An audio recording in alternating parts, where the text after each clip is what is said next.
Hey guys, PopGamer1202 here, and welcome to a brand new series where I'll be giving spoiler-free reviews on movies and games as they release. This idea is very popular on YouTube, and there's plenty of people who have created channels devoted to reviews, but just to clarify, I am not stealing this idea from anyone. It's just something that I've wanted to do for quite a while now, and now that I have access to seeing more movies in theaters, I figured there's no better time to start a new series. So if you do enjoy, make sure to show your support down below, subscribe if you haven't already, and if you do, feel free to hit that little bell icon to be notified whenever I upload. And also, let me know in the comments below what movies you want me to see and review. Anyways, we're kicking off the series with a movie that I loved, but critics not so much. So 12 Strong is the story of the 12 horse soldiers of 9/11 who were sent to Afghanistan on a dangerous mission only before realizing that they are outgunned and outnumbered. First off, I can tell you that this movie isn't the most accurate. It's not as much what really happened, but the developers' take on what they think really happened. But to be honest, this doesn't really bother me as the movie was entertaining nonetheless. However, I feel that critics were kind of harsh on this movie, and to be honest, there were no more than 13 people at the screening of this film that I attended,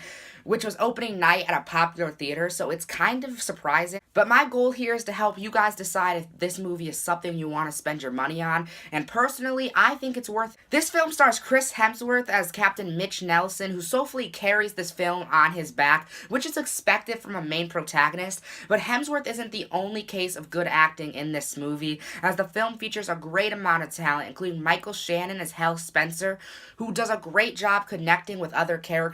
Let me just say that when him and Hemsworth were on screen together, it felt real, and they did a great job connecting with each other. I also really enjoyed Michael Pena's character, Sam Diller, who was mostly there for the comedic side of things, but did a great job switching between seriousness and comedy whenever he was supposed to. For example, this character has a very deep background but does a great job adding comedy on top of it, and I laughed when I was supposed to laugh and felt bad when I was supposed to feel bad. Speaking of which, there's a lot of those laughable moments and comedic characters in this movie, including Trevante Rhodes' character, Ben Milo, who I thought was really funny and did a great job showing his connection with other characters as well. He didn't really have as many serious moments, but when he did it great. And although people look for seriousness in films like this, I think that developers thought it was safe enough to add other components on top of it, and they did a great job. They combined intensity, comedy, family, love, friendship, sorrow, all at the same time, and it was awesome. You know, it's actually really weird because I jumped a lot in this movie. Like, it's not a scary movie in any sense, but there's a lot of explosions and sniper shots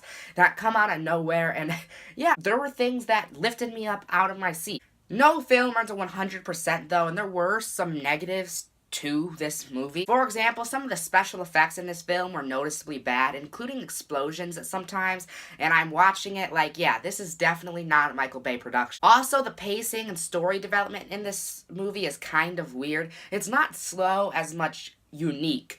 But trust me, when the 2 hours and 10 minutes is up, it will all be totally worth it. It will even be worth it after the credits, because the intensity of this movie stayed with me. Like, guys, it's been 4 days, and it's still with me. So I'd probably give this movie somewhere around a 70 to 80%, as I really enjoyed it. Like, it's not the best movie I've ever seen, but it's not one of those bad January movies either. I compared audience reviews to critic reviews, and audience loved it a lot more than critics did, which is expected. So, let me know, guys, if you've seen this movie and what you thought of it, and if you haven't, are you going to see it? Why or why not? Bye.